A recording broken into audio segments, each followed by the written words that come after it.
Thank you for coming to the 2021 October safety meeting.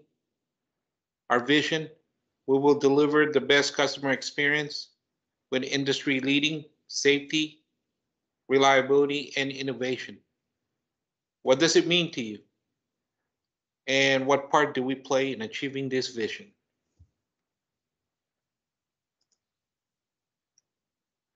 Overview. During today's meeting, we will be covering distracted driving and distracted pedestrians. And we'll also discuss fire safety and fire extinguisher training. We will refresh ourselves around the fundamental of distracted driving and stay continuously alert to what is going on around you. Distracted pedestrians and what to look for when sharing the road with them. Fire extinguishers, types, and when and where to use them. Finally, fire safety and the step to take make sure everyone is safe during a fire. We're going to start with fleet safety, part one, distracted driving.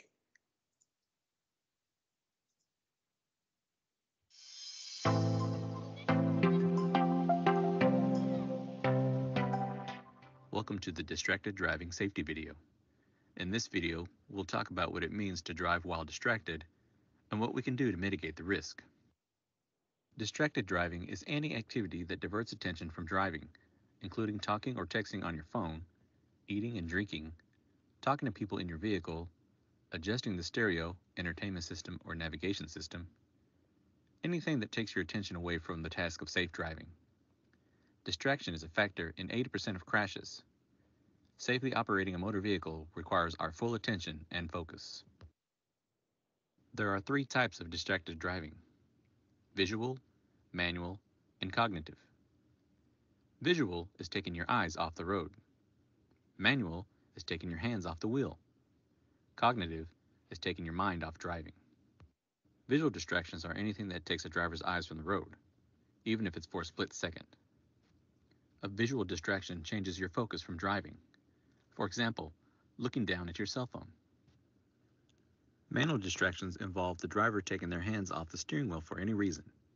This could happen combined with a visual distraction, like when adjusting the radio or opening a bag of chips.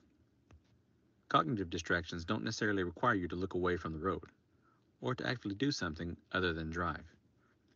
Cognitive distractions occur when there is some sort of mental distraction caused by something else affecting your attention and concentration and keeping you from focusing on the road ahead. Cognitive distraction can be caused by many things, including daydreaming or multitasking, thinking about other things than driving, such as upcoming activities, work issues, responsibilities, etc. Any emotion that distracts you, including anxiety, stress, fear, frustration, sadness, confusion, etc. This type of distraction often can lead us to not pay attention to the road because we develop the attitude of, "I've driven this route so long I don't realize I do it," which can be dangerous, and driving mistakes will happen. So what can you do to prevent driving distractions? Here's a few tips you can follow. Refrain from tasks while driving that take your attention away from your primary task of safely operating the motor vehicle.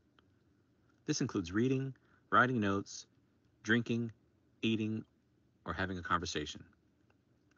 Refrain from touching an electronic device. Keep your eyes on the road. Pull over to a safe area if you need to do something. Stay focused on driving and leave all distractions behind.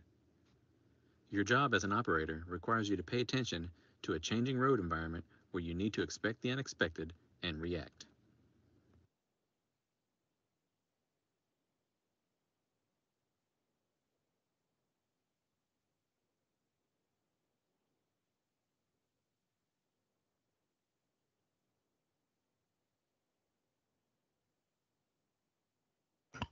All right.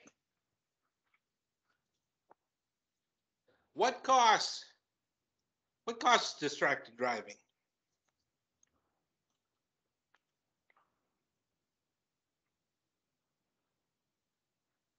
Anything from talking and texting, eating and drinking, having a conversation with your passengers, or anything else that takes your attention away from driving.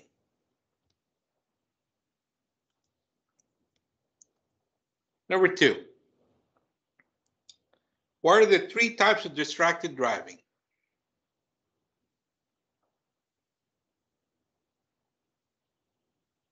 That would be visual, manual, and cognitive driving.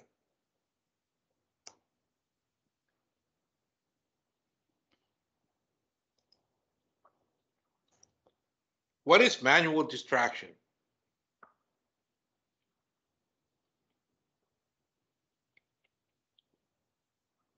So manual distraction is a physical distraction that keeps your focus away from driving and the road ahead, like eating, drinking,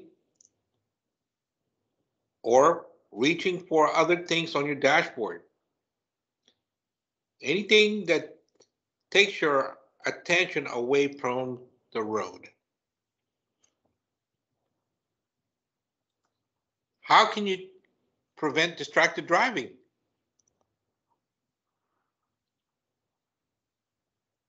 You should be able to get multiple answers here. So,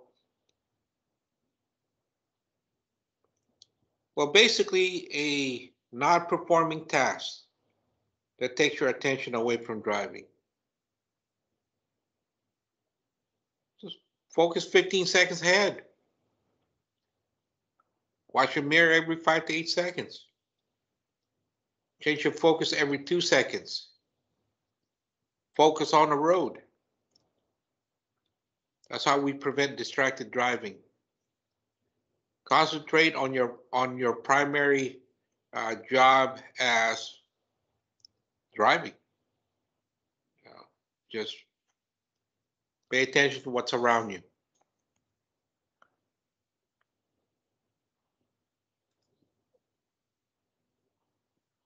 We're going to cover part 2, distracted pedestrians.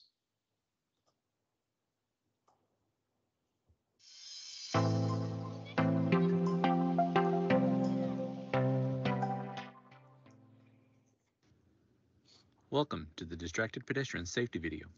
In this video, we will talk about what it means to drive around distracted pedestrians and what we can do to mitigate the risk. In 2016, 5,987 pedestrians were killed in traffic crashes in the United States. This averages to one crash-related pedestrian death every 1.5 hours. As professional drivers, we must constantly keep our head and eyes moving, scanning the road around us to help prevent pedestrian and bicyclist collisions. Distracted pedestrians are hazardous. Often, they are looking down at the ground or at their cell phone or other electronic device and are not paying attention to their surroundings. The same can be said for bicyclists. You should always keep your eyes moving, looking for pedestrians and other hazards. Do not assume the pedestrian is paying attention. As the professional operator, be ready to react and communicate with a short tap on the horn, get eye contact, or be prepared to stop. Children are especially vulnerable, and we need to pay special attention to areas where children are around. Here are a few things to think about. Children are at risk because they do not look before running in the street, and they are not a good judge of an approaching vehicle speed. Children may not be looking for traffic and may create a hazard. They see traffic from a very different perspective. Young children don't yet have the skills needed to cross the street safely. They see traffic through a totally different lens than we do, and they tend to ignore hazards and take risks. Young children can be impulsive. They often run out into the street unexpectedly, perhaps chasing a ball. Always be sure to check your blind spots and look for pedestrians and bicyclists. Make sure you rock and roll in your seat and check your mirrors, especially when making turns at intersections where pedestrian traffic is higher. Take that turn at 5 miles per hour and be prepared to react. Give more space for bicyclists. Although the laws are different among the different states, MV always recommends at least 3 feet. Distance laws seek to ensure that when passing bicycles, motor vehicles, and buses, allow adequate space to avoid sideswiping bicyclists or causing them to overcorrect to avoid a vehicle. Please remember to drive without distractions, but also remember pedestrians can be distracted too. As professional drivers, we need to stay alert and expect the unexpected.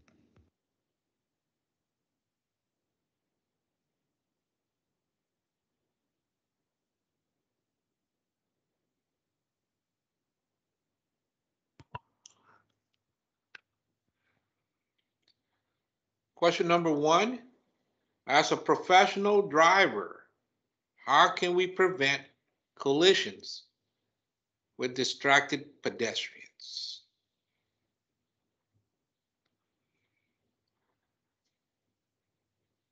By keeping our head and eyes moving and scanning the road around us, using our horn with a short burst to gain their attention and get eye contact.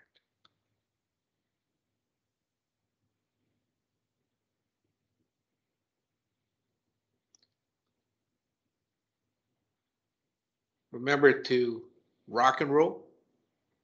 Look left, right, left. Change your focus every 2 seconds. Look 15 seconds ahead.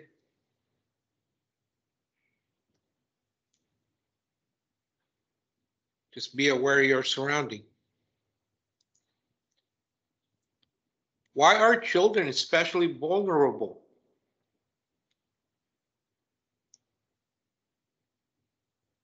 Well, because they can dart out in the traffic.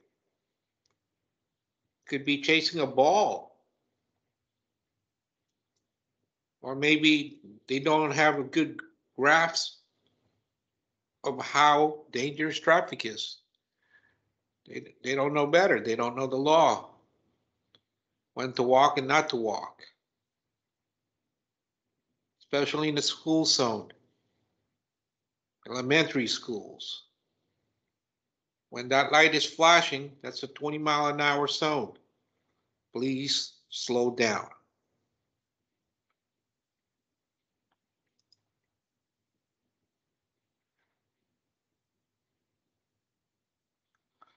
Now, injury prevention, we're going to cover fire safety.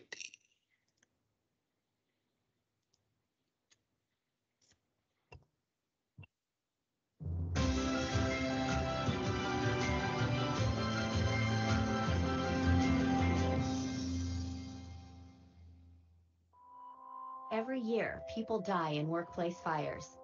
Consider the amount of hours you spend at work. It's wise to keep up with safety procedures. First, prevention is everyone's job. The leading causes of workplace fires are arson, office machines, smoking, and electricity. To prevent arson, know security policies and keep unauthorized people out of the building. Keep clutter and flammables out of halls and public areas. Office machines create much heat. Make sure air can circulate around them. Unplug or turn off coffee makers at the end of the day. And don't use portable space heaters. Smoking remains a fire hazard on the job. Make sure designated smoking areas have proper receptacles and keep smoking materials out of waste baskets. Electricity in general is a common cause of workplace fires. Call a maintenance or security person if you smell a strong odor, like burning plastic. Don't use extension cords. Use surge protection devices. Make sure heavy items do not sit on top of cords, and replace or report old or frayed cords. You can survive a fire and help your coworkers as well. Keep a cool head. Call 911 and pull the fire alarm. Also, get out of the building as soon as possible. Do not take time to gather belongings. Know your closest exit and know a backup exit. Have an evacuation plan and keep it up to date. Hold regular fire drills and evaluate results. Make sure there's a plan and proper equipment to assist those with special needs. Build a relationship with local fire officials and ask them to evaluate your procedures. Don't get caught unprepared. Know your exits and your organization's procedures. You might save a life or prevent injuries.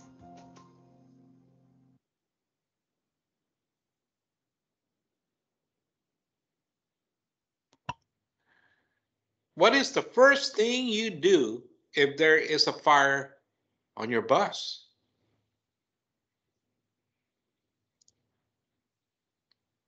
Well, never continue to drive the bus if you suspect fire. When you first notice or suspect fire on your vehicle, you should stop immediately and evacuate your customers as quickly as possible. Fire can spread rapidly, so don't waste time getting everyone to safety. Remember, don't hesitate, evacuate.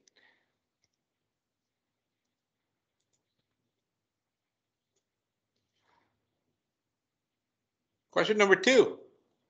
How can you make sure you know what to do in case of a fire?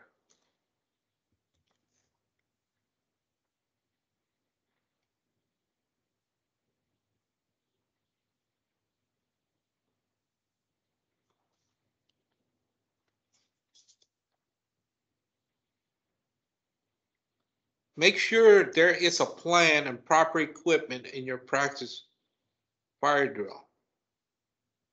Well, you know that in the morning we conducted the fire drill. Make sure you know where all the fire extinguisher at your location, in your bus.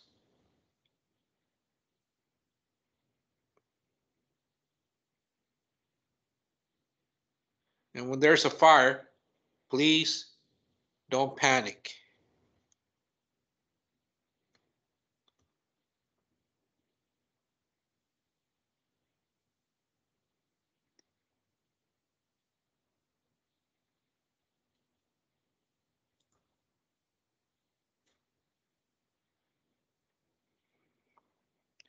Now we're going to cover injury prevention part 4, fire extinguisher training.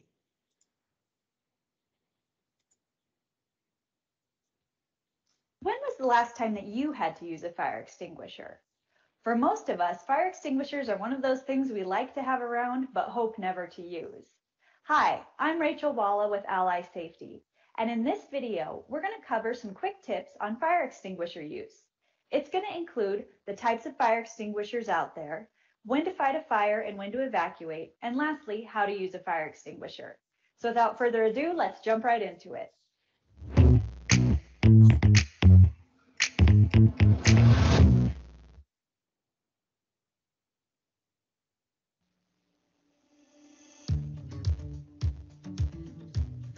To know about how to fight fires, you first have to understand the fire triangle. For a fire to exist, there has to be 3 elements in place. Those elements are oxygen, heat, and fuel. Fire extinguishers are designed on the type of fuel that may be needed to be extinguished. Using the wrong type of extinguisher can actually just make a fire worse. Think, for example, of an oil fire being extinguished with a water extinguisher. Now the oil is naturally going to float on top of the water, and the water will just encourage the fire to spread. So you have to know the type of fuel that you're going to need to extinguish to choose the right extinguisher. How fire extinguishers are designed is to remove just one side of the fire triangle. For example, a lot of fire extinguishers are powder extinguishers. What they do is they suffocate the fire with powder, removing the oxygen. Or something like a water extinguisher will remove the heat from the fire. So you can see it's a pretty simple science all in all. The classes of extinguisher that you need to know are A, B, C, D, and K. Class A fire extinguishers are for ordinary combustibles, things like wood, paper, and cardboard. Class B fire extinguishers are for flammable liquids, like diesel, oil, gas, those types of things. Class C fire extinguishers are for energized electrical equipment. Class D fire extinguishers are for combustible metals. Those are things like sodium, magnesium, and potassium. Class K fire extinguishers are easy to remember because think of the K standing for kitchen. They're designed to put out oil fires in things like deep fryers. Now, one thing to know about fire extinguishers are some are specific to just one type of fuel. For example, it may be simply a type A extinguisher or a type K, but most can extinguish more than one type. For example, this is an ABC fire extinguisher. This is actually the most common out there. How it works is it uses a dry powder to smother the fire.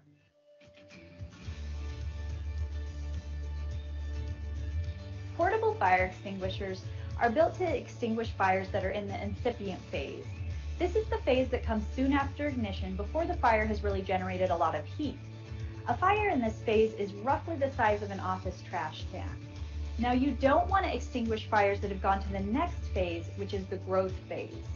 In the growth phase, the fire starts to generate heat and grows rapidly.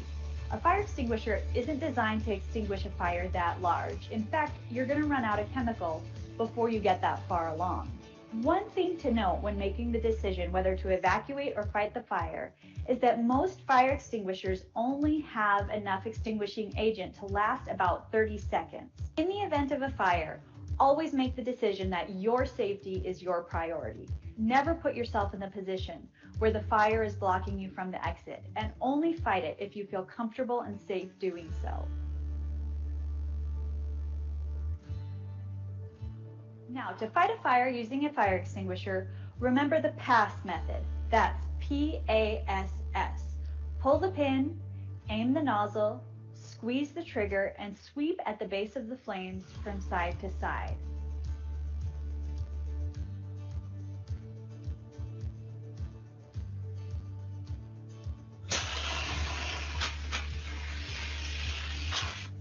Once the fire is out, it's not uncommon for the fire to reignite a few minutes later. So make sure that you're keeping watch until you're certain that it's out and done.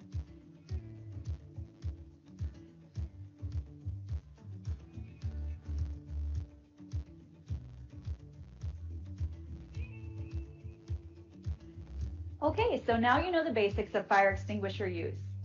Make sure you go around your work area and check that you have the right fire extinguishers for the type of fuel available. Also, check the fire extinguishers to make sure that they're properly charged and ready to go in case they're ever needed.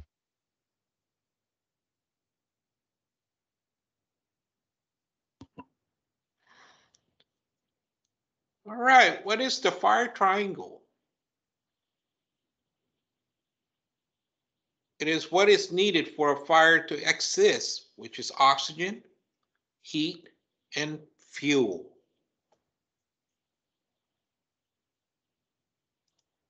How many classes of fire extinguishers are there?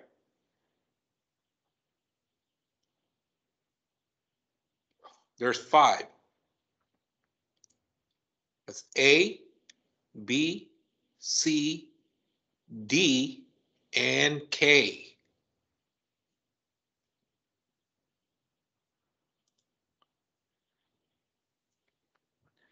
What class of fire extinguisher would you use on a fire caused by diesel fluid?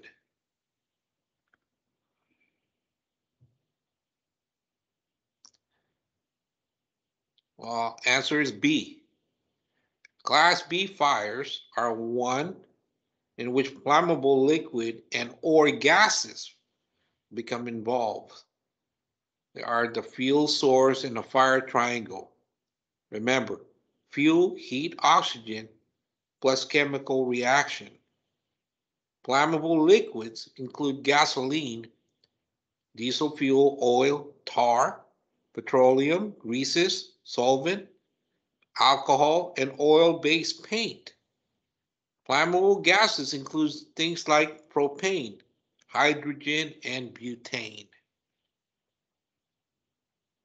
The fuel sources of Class B fire gases and liquids can be quite volatile and cannot be extinguished by water, which will only make the fuel source spread, thus spreading the fire. That is why it is important only to use extinguishing agent and method designed specially for Class B fires.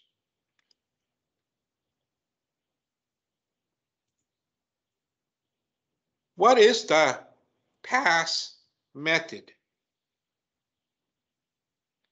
P, pull the pin. A, aim at the base of a fire. S, squeeze the lever. And S, sweep side to side.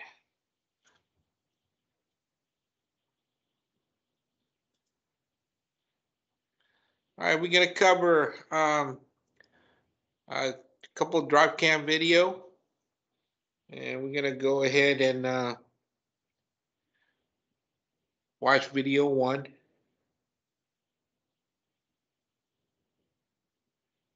But before we do that, remember, get all your safety safety meeting done for.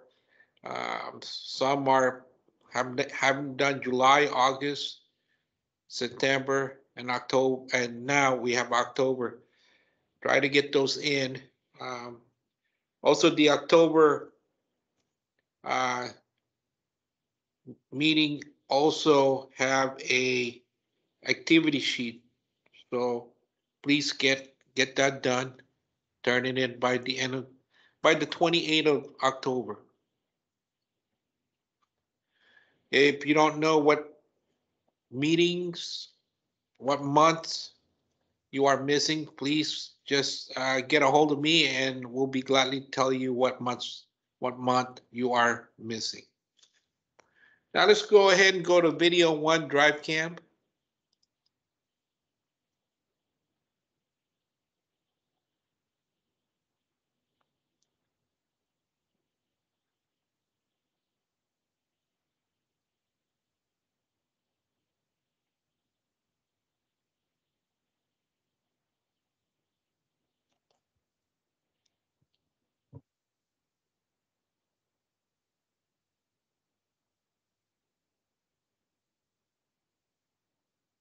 Let's go ahead and watch that one more time.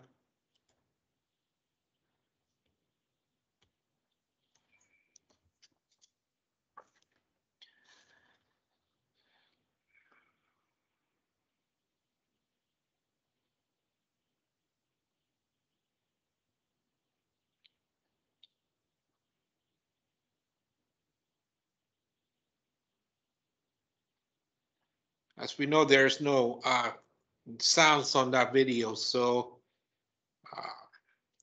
in this video, the operator stopped and is moving from the front seat to possibly exit the vehicle from the rear sliding door. When they get up from the seat, the vehicle lunge forward and hit an adverse vehicle parked in the front. If we need, okay, and how could the driver have avoided this scenario?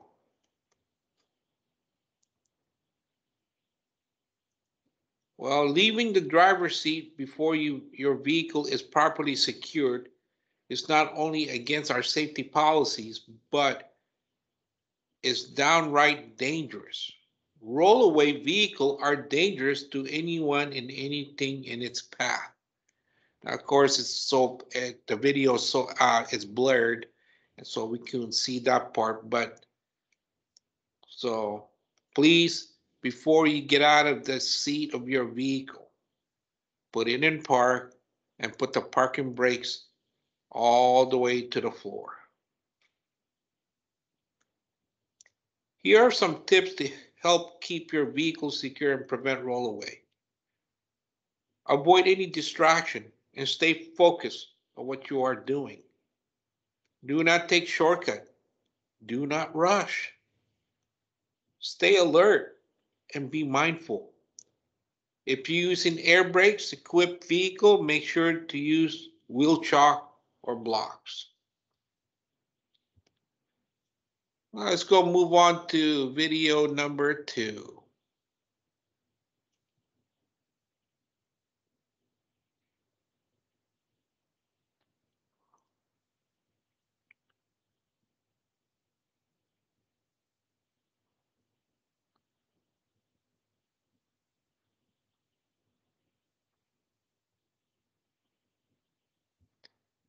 Wow, that was close. Let's watch it one more time.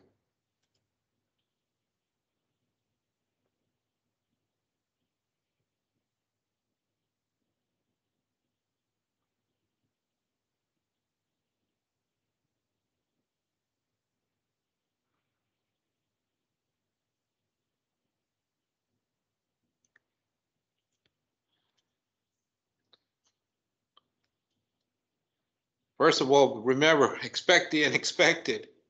Expect them to run out in the street by not looking. In this video, the operator has to hard brake to avoid pedestrian collision. What fundamentals did this operator correctly perform to avoid the scenario? Always be on the lookout for pedestrians and bicyclists at intersections, especially because they can be distracted. This jogger did not check to see if it was clear before they attempted to cross the street and almost got struck by a bus. As an operator, you should expect the unexpected and be prepared to stop. You can also use your horn to communicate to pedestrians and get their attention and get eye contact. Again, expect the unexpected and be prepared to stop. I just want to thank you all for being safe, all your hard work, and thank you for attending the October safety meeting.